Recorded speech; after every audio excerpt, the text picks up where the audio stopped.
Presenter Indy Barens buka suara soal curahan hati putra bungsunya, Manuel Tobias Sarmanella yang viral di media sosial.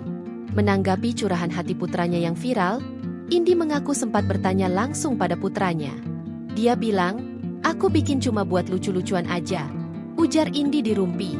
Tapi akhirnya sekarang jadi tidak lucu, karena orang nganggepnya serius banget, imbuhnya. Namun Indy tak marah pada putranya karena membuat konten demikian. Sebagai orang tua, hal ini menjadi cermin untuk kembali berkaca tentang cara mereka mendidik anak dan memperbaiki diri. Kalau bukan karena kejadian ini, mungkin aku sendiri dan Benyamin Sarmanella, sebagai orang tua, kita mungkin nggak belajar, kata Indy. Aku lagi mencoba untuk tidak berbicara dengan nada tinggi. Tapi mungkin buat Manuel ngerasa udah terlalu numpuk keselnya sama mama, sama papa, ujar Indy Barens. Indy mengakui, tak mudah menghadapi Gen Z, di mana terkadang ucapannya bisa diartikan negatif oleh mereka. Ini jadi pembelajaran buat kita semua. Mereka tuh bukan butuh ocehan, bukan butuh ceramah, ucap Indy. Mereka cuma pengen didengar, terus kita merespons dengan benar, kata Indy.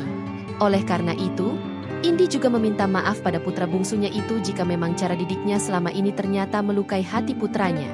Itu aku bilang sama Manuel, aku minta maaf sekali, overall, dari apa yang aku lakuin sama Manuel, tutur Indy. Dia masih yang sempet merespons, udah kelamaan, lanjutnya sambil tersenyum.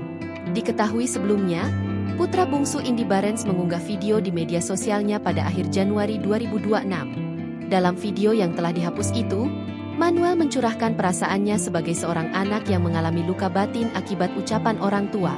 Indy sempat membalas unggahan putranya dengan mengatakan bahwa dia akan selalu ada untuk Manuel. Tapi balasan Manuel langsung mencuri perhatian.